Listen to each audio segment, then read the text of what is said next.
Hi, my name is Virginia Parker, and I'm the vice principal here at Stubing Elementary.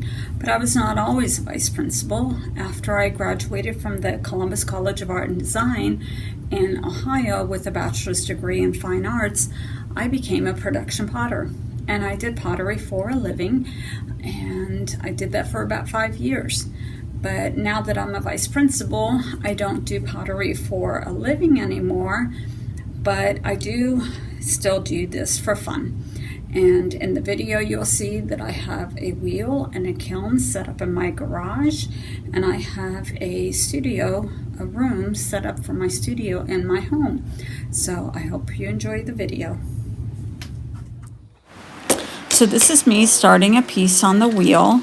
I take about a 1 or 2, sometimes a 2.5 pound lump of clay, and I throw it down on the wheel, and then I start spinning it. And the way it spins is there's a pedal at the bottom of the wheel that's much like a pedal of a car. And the harder I push the pedal, the faster the wheel spins. So I use a lot of water when I'm spinning a piece on the wheel because I want my hands to be able to glide on the clay very easily. So once I've centered the piece, I make a hole in the middle, and then I start pulling up the sides. And again, I need a lot of water because I don't want my hands to stick on the clay. I want my hands to slide on it very smoothly.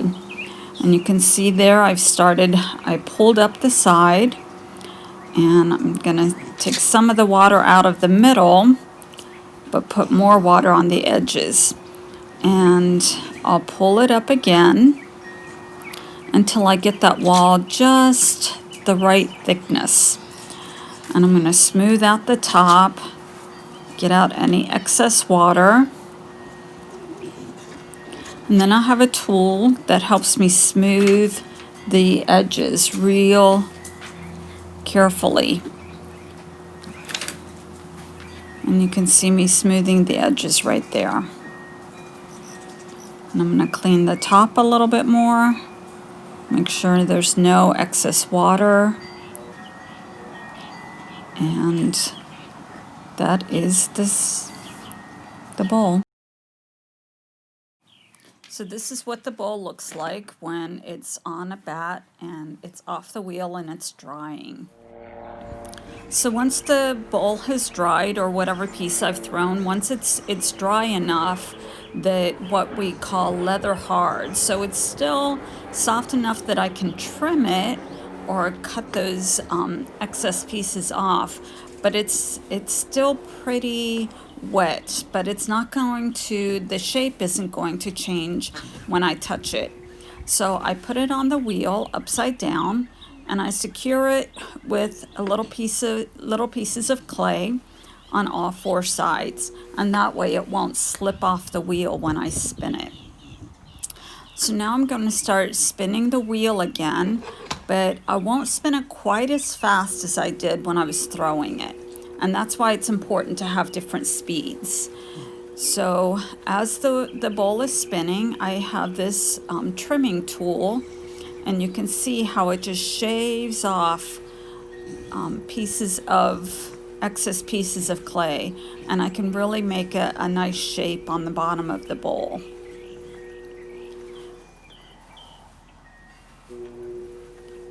So I'm going to make sure that the bottom is really flat, and then I'll do what's called a foot. So it's a small foot at the bottom of the bowl, so when you turn it around, the bowl sits very flat on the table. And I'm going to trim some pieces off the side just to make it a little bit, make the walls a little bit thinner so that the bowl isn't so heavy and thick.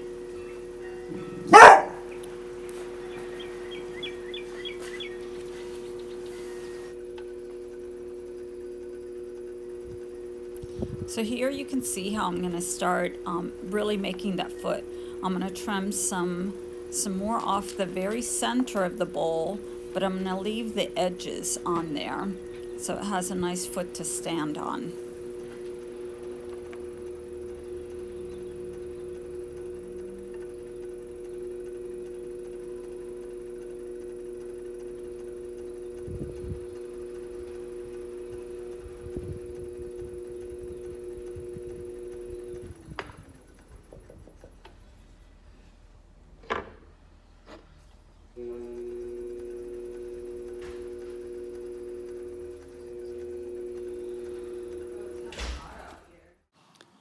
So then I bring my pieces inside and I start painting them. And I have lots of different colors that I can use. And it's just like using a regular paintbrush and paint, and I can paint anything I want, really. This is a bird I did. Here lately I've painted a lot of flowers because those make me happy, and they look really nice on bowls. So once the pieces are dry, very dry, what we call bone dry, and that's when they're very brittle and easy to break, that's when I carefully put them in this kiln. And I fire the kiln, and this one is automatic, so I just push a few buttons and it does its thing. And it fires the pieces for about 8 to 10 hours, and it gets up to about 1800 degrees. So that's very, very hot. And it takes about another 10 hours for the kiln to completely cool down to where I can open it and take the pieces out.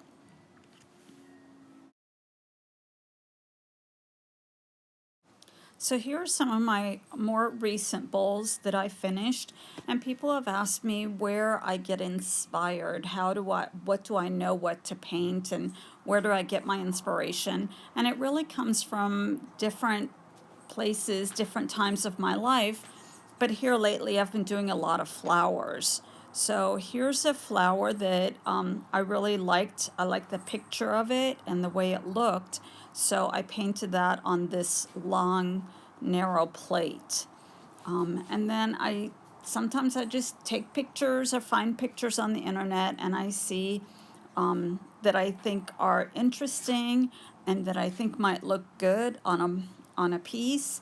And so that's what I do. I take what I see on the picture and I paint it on the bowl.